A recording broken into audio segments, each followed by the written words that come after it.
JDS ಮುಳುಗೋಯ್ತು, JDSನ Kumaraswamy ಮಾರಾಟ ಮಾಡಿಬಿಟ್ಟ ಬಿಜೆಪಿಗೆ ಅಂತ ಹೇಳಿ ಆ ವ್ಯಕ್ತಿಗಳಿಗೆ ಹೇಳ್ತೀನಿ, ಈ ಪಕ್ಷ ಯಾರು ಮುಳುಗಿಸ್ಲಿಕ್ಕೆ ಸಾಧ್ಯ ಇಲ್ಲ.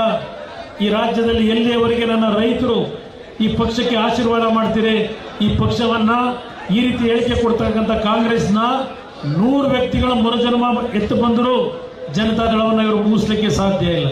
ಇದು ರೈತರ ಪಕ್ಷ, ಇದು ರೈತರ ಪಕ್ಷ, ಇದು ಬಡವರ ಪಕ್ಷ.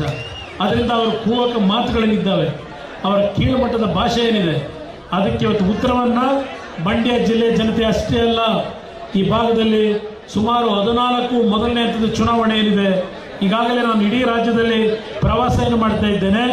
14 ಕ್ಷೇತ್ರದಲ್ಲೂ ಲೋಕಸಭೆಗೆ ಮೊದಲನೇ ಹಂತದಲ್ಲಿ ಏನು ಚುನಾವಣೆ ಏಪ್ರಿಲ್ 26 ಇದೆ, 14 ಕ್ಷೇತ್ರದಲ್ಲೂ ಜನತಾದಳ ಮತ್ತು ಬಿಜೆಪಿಯ ಅಭ್ಯರ್ಥಿಗಳು ಗೆಲ್ತಕ್ಕಂಥ ಆಶೀರ್ವಾದವನ್ನ ನರೇಂದ್ರ ಮೋದಿ ಅವರು ಮತ್ತೆ ಪ್ರಧಾನಮಂತ್ರಿ ಆಗಲಿಕ್ಕೆ ಇವತ್ತು ಜನತೆ ತೀರ್ಮಾನ ಮಾಡಿದ್ದಾರೆ.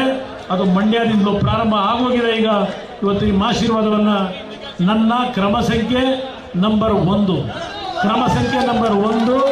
ಆ ಒಂದು ಕ್ರಮ ಸಂಖ್ಯೆಗೆ ಭತ್ತದ ಹೊರೆ ಹೊತ್ತಿರ್ತಕ್ಕಂಥ ಮಹಿಳೆಯ ಗುರುತು, ಆ ಮಹಿಳೆಯ ಗುರುತಿಗೆ ತಾವು ಆಶೀರ್ವಾದ ಮಾಡಿ ಅಂತ ಹೇಳಿ ಪಾಪ ನಮ್ಮ ತಾಯಂದರು ಮಂಡ್ಯ ಮುಸ್ಲಿಂ ಬಗ್ಗೆ ಮಾತನಾಡಿ ಅಂತಾರೆ. ಇವತ್ತು ಮುಸ್ಲಿಂ ಸಮಾಜದ ಬಂಧುಗಳಿಗೆ ಹೇಳ್ತೇನೆ, 4% ರಿಸರ್ವೇಶನ್ ಕೊಟ್ಟವರು ಮುಸಲ್ಮಾನ್ ಸಮಾಜಕ್ಕೆ ದೇಶದ ಇತಿಹಾಸದಲ್ಲಿ ಅದು ಸನ್ಮಾನ್ಯ ದೇವೇಗೌಡರು ಅರ್ಥ ಮಾಡ್ಕೊಳ್ಳಿ.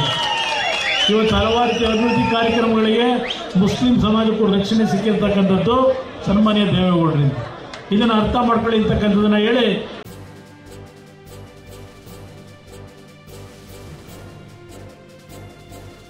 ಇದು ಮಾನವೀಯ ಸಂದೇಶದ ಜನವಾಹಿನಿ.